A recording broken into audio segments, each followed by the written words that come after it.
Benvenuti a questa nuova puntata di Cono, un format pensato dalla redazione di Territori Bresciani per poter divulgare in modo semplice contenuti riguardanti storia, arte, tradizione, ma anche scienza per tutte le età. In questa puntata vedremo come l'arte, attraverso i suoi molteplici linguaggi e le sue diverse caratteristiche, si è fatta linguaggio per testimoniare anche situazioni di sofferenza, ma anche di riscatto personale e di speranza. Attraverso la fede dei semplici, infatti, troveremo dei brani di pittura che ci racconteranno contesti particolari avvenuti nel passato. E tutto questo lo faremo attraverso la scoperta di brani appartenenti al patrimonio storico-artistico di un piccolo borgo nella provincia di Brescia. Ci troviamo a Magno, una piccola frazione del comune di Gardone Valtrompia in provincia di Brescia, dove abitano circa 1400 abitanti. E qui, nascoste tra i vari caseggiati e le chiese, sono raccolti ancora degli interessanti brani storico-artistici. Gli storici locali sono propensi a pensare che i primi abitanti, i primi magnoli, così si chiamano infatti le persone che abitano qui, si siano trasferiti su queste alture già con la conquista romana della Valle Trompia. In particolare staccandosi da quella che è una frazione ben più importante che si trova a fondovalle, la frazione di Inzino, che proprio per la sua importanza da un punto di vista amministrativo vide la costruzione di una pieve, la pieve dedicata a San Giorgio. Per quanto riguarda l'origine del nome Magno, esso deriverebbe dall'aggettivo magnum, ovvero grande, a sottintendere una zona coperta da un esteso manto erboso, ovvero un pratum magnum. Se si pensa alla natura dove sorge il paese, infatti, e la si immagina quale doveva apparire in epoca romana, non sarà difficile credere che tutte le zone avessero come carattere peculiare quello di essere coperte, almeno in parte, da foreste dai grandi alberi e cespugli, ma non priva di altipiani. Un saltus, per dirla alla latina, un saltus magnus, ossia una vasta estensione boschiva, selvosa, montuosa, non priva di terreni da pascolo e coltivabili. Nel corso degli anni è probabile che alcuni pastori si siano stabiliti in questo saltus magnus, fino a costruire per sé alcuni piccoli poderi con cascine sparse, elevando la località da saltus a vicus magnus. Tale espressione latina si traduce infatti in tenuta, cascina, masseria, podere e nel periodo medievale era utilizzata per indicare un villaggio o borgo. Perdutosi poi, durante il lungo volgere del tempo, il termine vicus nei primi documenti scritti venne tramutato in terra de Magno o loci magni. Con il passare del tempo, la terra di Magno viene acquisita dalla proprietà del monastero benedettino di fondazione longobarda di Brescia, prima dedicato a San Salvatore e poi a Santa Giulia. Con questa acquisizione il territorio quindi vede l'arrivo di coloni e di servi che cominciano a lavorare, a disboscare e a bonificare il territorio per poterlo poi, potremmo dire, mettere a reddito. E in questa occasione sicuramente una parte di popolazione, di rustici che prima abitavano in modo, potremmo dire così, soltanto sparso, comincia a creare un gruppo e a fare comunità. Se in un primo tempo ciò che veniva prodotto dai coloni, dai servi e dai primi rustici che qui si sono stabiliti riusciva a malapena a sostentare le persone che qui abitavano, con il passare invece degli anni la sussistenza aumenta e quindi questo permette alla comunità di crescere e di aumentare anche la presenza sul territorio. Questo portò a una diminuzione di quella che era la proprietà monastica, che pian piano va dissolvendosi, a favore della nascita di un comune autonomo, il comune di Magno, che terminerà la sua autonomia nel 1927. Come abbiamo visto, quindi, la sussistenza di questo borgo montano, ma potremmo dire di tanti altri borghi montani della valle, ma dell'Italia intera, ha visto come motivo principale del suo vivere quella che era l'agricoltura legata al territorio, quindi lo sfruttamento boschivo, il pascolo, tutto quello che è stato il lavoro caseario, la fienagione. Un lavoro quindi quello legato all'ambito montano che sicuramente è stato molto duro e non scevro da soprusi e anche da pericoli. pericoli. Tutti questi aspetti hanno fatto sì che le persone, per affrontare le difficoltà in tempi in cui i sindacati o le organizzazioni di protezione dei lavoratori, come le possiamo intendere oggi, non esistevano ancora, si siano in più occasioni affidati proprio ad artisti per dipingere episodi che potevano un po' ricordare le loro vicissitudini quotidiane. Il primo luogo che ci accingiamo a raggiungere per dare concretezza a quanto introdotto prima è il piccolo santuario di San Bartolomeo. Un luogo che si trova sul monte Cimone o Simone, un tempo chiamato anche Dosso della Guardia, perché il panorama che si può scorgere da quel punto permette di avere un'ampia veduta sul fondovalle, che un tempo risultava molto utile per controllare i passaggi e l'accesso proprio all'imbocco della Valle Trompia. Un santuario questo che ha origini molto antiche, probabilmente ancora si rifà a quella che è la dominazione longobarda, o più che dominazione, diciamo, il patronato che questo luogo acquisisce nel momento in cui entra a far parte del monastero e delle proprietà del monastero di San Salvatore e di Santa Giulia. Tant'è vero che qui si ipotizza ci fosse all'inizio un piccolo romitorio, cappella, dedicato alla Santissima Trinità, uno dei misteri cristiani più importanti per i monaci benedettini. Con l'avanzare del tempo poi la chiesetta si è ingrandita e sicuramente c'è stato un incremento di quello che è stato l'apparato architettonico nel XV secolo, e proprio da lì cominciano ad aggiungersi altre due dedicazioni, che sono una a San Bernardo, protettore delle genti montane, e appunto a San Bartolomeo, apostolo e martire. L'attuale architettura del santuario tradisce però non forme quattrocentesche, bensì risalenti al XVIII secolo, quando l'allora parroco Don Giuseppe Aguzzi, grazie alle sole elemosine raccolte dalla comunità di Magno, affida il lavoro di ampliamento e ristrutturazione all'architetto Domenico Fiorenza. Delle tracce antiche di quello che è stata la chiesetta del Quattrocento è riemerso solo il primo presbiterio, di cui è possibile scorgere all'interno qualche traccia degli antichi affreschi che ne coprivano la parete di fondo. Se l'esterno presenta linee sobrie, nonostante secondo i manuali di storia dell'arte ci si trovi nel vezzoso e arzigogolato periodo del Rococò, è l'interno dell'edificio, con la sua decorazione pittorica del presbiterio, a farne un vero e proprio scrigno settecentesco. Qui, seppur in due tranche temporali, nel XVIII secolo lavorò colui che gli storici dell'arte locali definiscono il tiepoletto bresciano, ovvero Pietro Scalvini, uno dei più prolifici e qualificati pittori bresciani del Settecento. Egli intervenne una prima volta nel 1742 agli esordi della sua carriera per affrescare la volta del presbiterio e la cornice dell'Immacolata Concezione nella navata, per poi ritornare nel 1762 a ridipingerne le pareti, con le storie di due dei tre santi che oggi incontreremo, dove il binomio fede e lavoro è stato oggetto di devozione e supplica da parte degli abitanti del luogo. Ed è proprio nel presbiterio del santuario di San Bartolomeo che cominciamo a raccontare il primo dei tre affreschi che oggi commenteremo. In particolare vedremo il martirio della Beata Panacea, un adolescente piemontese il cui efferato omicidio è divenuto emblema, come sostengono alcuni ricercatori, della dialettica, della sofferenza, del patimento e dell'umiliazione personale, che sfocia nel proprio riscatto finale attraverso il raggiungimento della santità. Già il nome è una garanzia, panacea, quindi antidoto contro tutti i mali, toccasana, cura. E a chi, se non a una santa con un nome del genere, ci si poteva votare per sperare di ottenere un riscatto personale ma anche comunitario? Tutti conosciamo la storia di Cenerentola, la povera orfanella che, narrata dai fratelli Grimm all'inizio dell'Ottocento, poi viene ripresa in una versione un po' più edulcorata da Walt Disney nel 1950, dove la sfortunata subisce diverse angherie dalla matrigna e dalle sorellastre,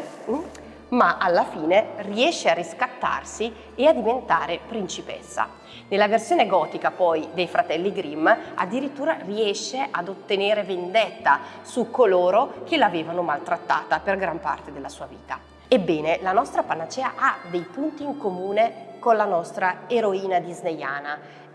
Anche lei diventerà principessa, potremmo dire, se così possiamo ipotizzare la salita alla gloria degli altari dei santi, però riuscirà a guadagnare ciò che un medievista francese, André Vuchy, definì in un suo scritto, ovvero il titolo di Cenerentola in paradiso, attraverso il martirio. La protagonista della nostra storia è una ragazzina di 15 anni di Quarona, un piccolo paesino della Valsesia nell'Alto Vercellese di cui è patrona. Panacea rimane orfana di madre e il padre addolorato, Lorenzo de Muzzi, si risposa con una matrigna che prende in odio la povera Panacea. La matrigna, insieme alla sorellastra, procurano diverse angherie alla ragazza. La mandano a pascolare il gregge, la obbligano a filare, la obbligano a raccogliere legna e poi le impongono altri e diversi lavori umili. Ma Panacea è un cuor contento, è mansueta e fa tutto con la pace nel cuore, non dimenticandosi mai la preghiera e non dimenticandosi mai quelli più poveri e quelli più deboli, e quindi sopporta tutto in silenzio, così come dice il suo nome, no? Sopporta tutti i mali. Una sera del 1383 però,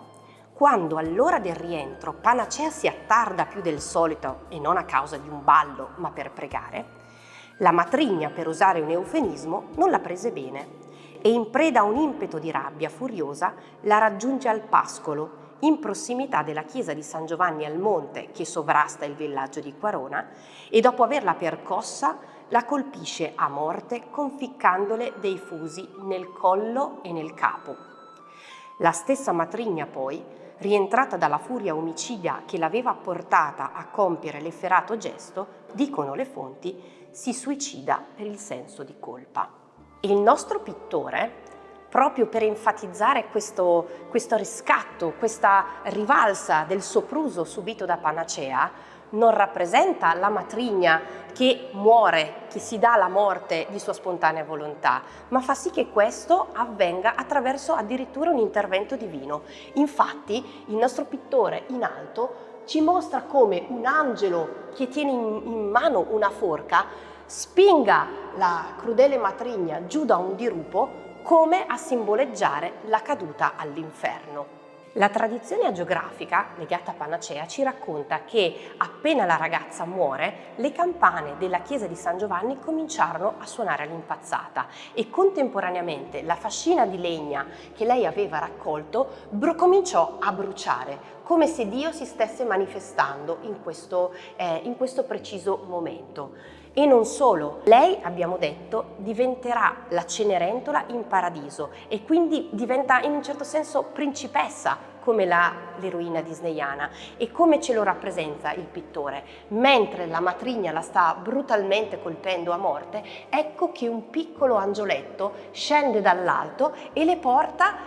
oltre alla palma del martirio, anche la corona, che la incoronerà appunto beata e la porterà alle soglie del paradiso. Dopo diverse vicissitudini, il corpo della beata Panacea verrà portato a Ghemme, un paesino non lontano da Quarona, e tuttora la ragazza riposa accanto alla sua mamma e dal momento in cui è stata sepolta, anzi anche un po' prima, durante il trasporto fino alla chiesa di Ghemme, ha cominciato ad elargire miracoli alla comunità presente. Ma che significato poteva avere la storia di questa pastorella per questo borgo e più in generale per questa valle? Alcuni ricercatori hanno evidenziato che il complesso figurativo non evoca solo la beata Panacea, ma la comunità montana del passato, le cui attività principali erano la pastorizia, praticata soprattutto da giovani, la finagione e la produzione casearia.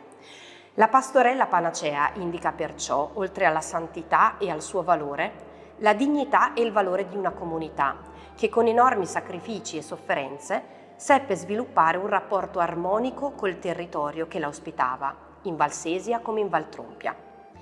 Ne incarna anche le aspettative di rivincita e di miglioramento. Le sue vicende rassicurarono chi come lei visse di pastorizia in un mondo duro e in un contesto sociale spesso crudele a causa della miseria. La protagonista, relegata da una madre padrona alla solitudine e alla durezza del pascolo, ha vissuto una situazione umiliante e dolorosa, conclusasi però con il trionfo, anche se ottenuto a caro prezzo, su colei che è stata causa dei suoi mali. Una situazione quella vissuta da Panacea, presumibilmente tutt'altro che insolita nella comunità montana del passato.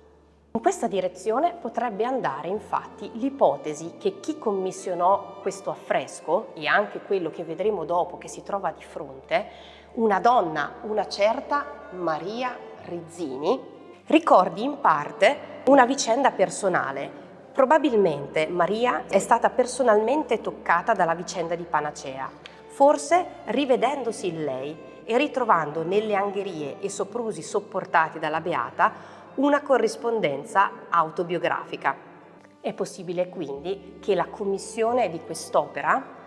sia stata voluta proprio per un riscatto personale, per donare al Signore quelli che sono stati i patimenti che probabilmente lei, ma non solo, abbia vissuto durante la sua vita, e anche per un certo senso denunciare alla comunità del tempo le fatiche e i soprusi che delle ragazzine come lei potevano aver subito. Il nostro viaggio, che come dice il titolo Aiutati che il ciel t'aiuta, ci sta portando alla scoperta della devozione popolare, legata soprattutto alle genti montane, continua all'interno del santuario di San Bartolomeo, dove troviamo un'altra figura interessante da un punto di vista della protezione delle genti montane, che è Sant'Isidoro, il protettore degli agricoltori. Sempre Vaucher, il medievista francese che ha definito la beata Panacea Cenerentola in paradiso, nei suoi studi ha tracciato un interessante parallelismo tra la figura della pastorella e quella di Sant'Isidoro,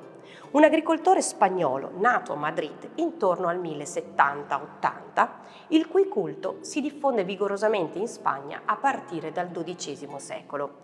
Anch'esso, come la beata Panacea, vive una situazione iniziale umiliante e screditante, che però si conclude in un riscatto finale che prevede il trionfo su coloro che sono stati la causa del male e delle maldicenze a suo carico. L'antefatto che sta alla base del racconto che qui Pietro Scalvini mirabilmente dipinge ci racconta che i contadini, potremmo dire compagni di lavoro di Isidoro, cominciarono a lamentarsi con il datore di lavoro, Juan de Vargas, un proprietario terriero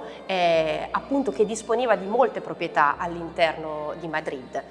E che cosa succede? I suoi colleghi si lamentano del fatto che Isidoro spesso si fermava durante il lavoro, ma non è che faceva delle piccole pause, proprio stoppava tutto quello che stava facendo e si metteva in preghiera. Sicuramente questo atteggiamento, riferito al padrone di una terra, avrà suscitato in lui un moto quasi di rabbia, e quindi, per dirla un po' con termini contemporanei, Juan de Vargas fa un'ispezione a sorpresa sul posto di lavoro per vedere effettivamente che cosa faceva Isidoro e se le maldicenze che gli sono state riportate erano vere. Juan de Vargas, quando arriva sul campo, vede effettivamente che Isidoro sta inginocchiato in un cantuccio, tutto preso dalle sue orazioni. Ma nonostante il contadino stia dicendo le preghiere sue, potremmo dire, i buoi continuano ad arare il campo.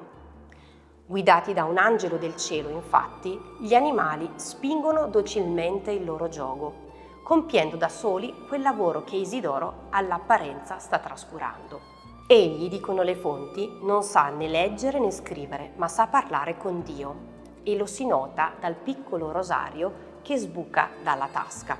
Quando l'urgenza di parlare con il Signore arriva anche durante il lavoro, sono gli angeli a venirgli in aiuto e a guidare l'aratro al posto suo, come sembra dire nel dipinto, dove il nostro protagonista in primo piano punta l'indice verso l'alto, mentre uno splendido Juan de Vargas ascolta e osserva stupefatto. E così il nostro contadino diventa invece l'uomo di fiducia del suo padrone. Perché? Perché Juan de Vargas vede che il raccolto che Isidoro segue è abbondante e questo migliora anche le condizioni degli altri contadini che attorno a lui vivono e lavorano nei suoi appezzamenti di terra. E l'azione di Isidoro, insieme a quella della moglie, la Beata Maria Toribia, diventa un motivo di vanto e di anche sicurezza e di gioia per lo stesso proprietario terriero. Il buon contadino muore nel 1130 e verrà canonizzato da Papa Gregorio XV il 12 marzo del 1622 insieme ad altri 4 big della santità, potremmo dire: Sant'Ignazio di Loyola, San Filippo Neri, San Francesco Saverio e Santa Teresa d'Avila. Non possiamo infine lasciare questo luogo senza osservare da un punto di vista puramente artistico ciò che Pietro Scalvini ha realizzato. Le atmosfere terse e delicate, gli impianti ordinati ed equilibrati delle composizioni, così come la raffinatezza e il decorativismo dei dettagli degli abiti, testimonianza della preziosità dei tessuti veneziani conosciuti e utilizzati anche nel bresciano, non possono non stupirci. Brescia infatti, anche se ancora per poco, era ancora territorio appartenente alla Serenissima Repubblica e questi dettagli ci restituiscono uno splendido squarcio sullo stile pittorico del Settecento di influenza veneta. Venezia, nel XVIII secolo, divenne, oltre che meta di viaggi internazionali, anche un centro artistico di prima importanza, dove tutte le tendenze della pittura di quel periodo sarebbero state sperimentate e dove avrebbero trovato la massima fioritura alcuni generi, come per esempio quello del vedutismo. La gradevolezza dell'insieme, data dalla dolcezza cromatica dei toni pastello, così come la luce calda e la leggerezza delle atmosfere raffinate, procurano un piacere estetico che smorza l'accentuata espressività con cui vengono declinate le fisionomie e gli atti drammatici, come il martirio di Panacea. Tutti questi elementi, raccolti nella splendida impaginazione prospettica che inquadra i 2 avvenimenti oltre le arcate di un finto porticato,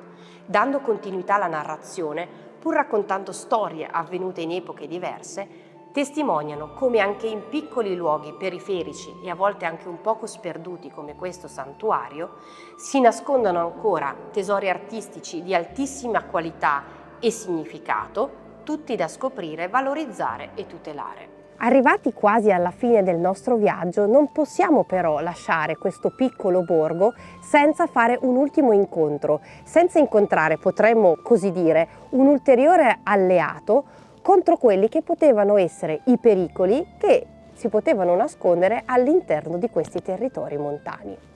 Scesi dal dosso della Guardia, ci troviamo adesso nel cuore del paese, su un pianoro dove alle nostre spalle sorge la parrocchiale dedicata a San Martino, vescovo di Tours. Le linee architettoniche ci presentano una chiesa dalle forme settecentesche, come recita la scritta incisa sotto l'arcone che sovrasta l'architrave del portone d'ingresso, in riferimento all'ultimo importante restauro subito dall'edificio. La dedicazione invece al vescovo di Tours ci racconta e ci riaggancia a quello che abbiamo detto all'inizio della puntata, ovvero ci rimanda alla tradizione benedettina, dove San Martino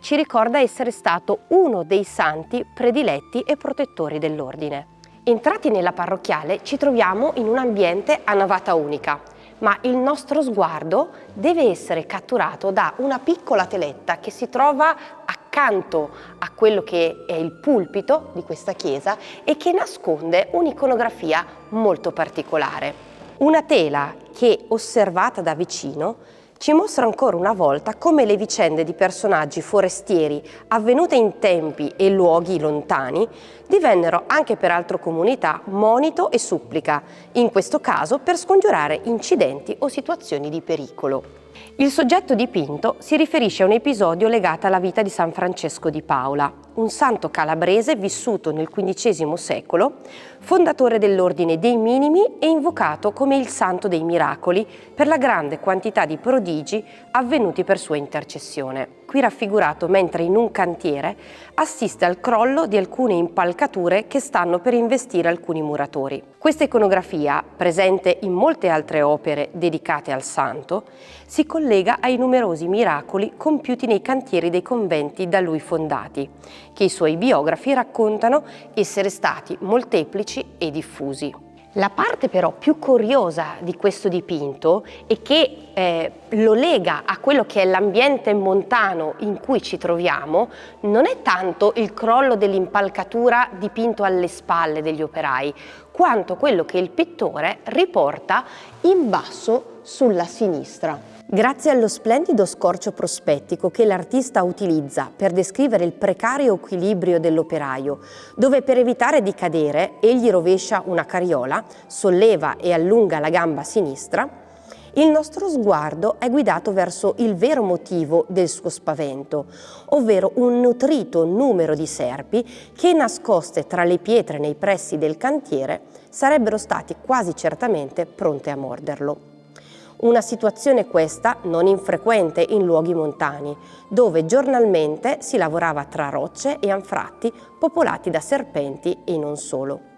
Ecco allora che chi ha commissionato quest'opera probabilmente conosceva l'episodio legato alla storia di San Francesco di Paola chiamato il miracolo delle serpi. In quell'occasione il santo era stato chiamato da un gruppo di operai che stavano proprio costruendo uno dei suoi conventi, probabilmente proprio quello di Paola in provincia di Cosenza, un monastero che sorge in un luogo, potremmo dire montano, comunque ricco di anfratti e di pietre, dove questi rettili avevano proprio infestato la zona. E sempre i suoi biografi raccontano che Francesco, avvicinandosi con la sua calma serafica, intimò ai serpenti di andarsene oppure gli chiese di rimanere innocui. In un'altra versione, che è quella che poi si collega al nostro dipinto, addirittura il santo, in modo docile, prese le serpi e le mise in un sacco per poi portarle via. Andando al significato più teologico dell'accaduto, come per altri miracoli, l'episodio sottolinea la profonda carità, la virtù teologale, essenza della sua azione benefica tra gli operai, poveri e oppressi, e qui indicata anche pittoricamente dal sole raggiato con la scritta Caritas posta sul bastone che reca in mano, che il santo ha sempre avuto verso le persone e il creato, quale emblema della vittoria del bene e della fede sul demonio, che appunto spesso è rappresentato come un serpente. Teologicamente potrebbe rappresentare la protezione verso gli operai, che molto frequentemente nel corso dei secoli a lui si sono affidati. Siamo giunti al termine della nostra puntata e quindi è tempo di tirare le somme di quello che abbiamo visto nel piccolo santuario di San Bartolomeo e nella parrocchiale dedicata a San Martino Vescovo di Tours. Quale messaggio i committenti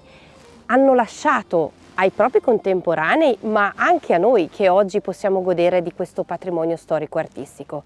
Beh, sicuramente la speranza di un conforto, del mai mollare e di una decisa volontà di riscatto per quelle che sono state sicuramente situazioni umilianti e difficili nel passato in un territorio come questo, montano e per questo quindi aspro, di natura potremmo dire. Ma forse c'è anche un messaggio per il nostro contemporaneo che possiamo portarci a casa, ovvero che guardando la cronaca di oggi, quindi con tutto quello che succede, incidenti sul lavoro, situazioni di sfruttamento, condizioni di vita tutt'altro che dignitose, questi unicum iconografici, almeno per quanto riguarda la Valtrompia, possono tornare a far riflettere la gente su tematiche che non devono assolutamente essere dimenticate.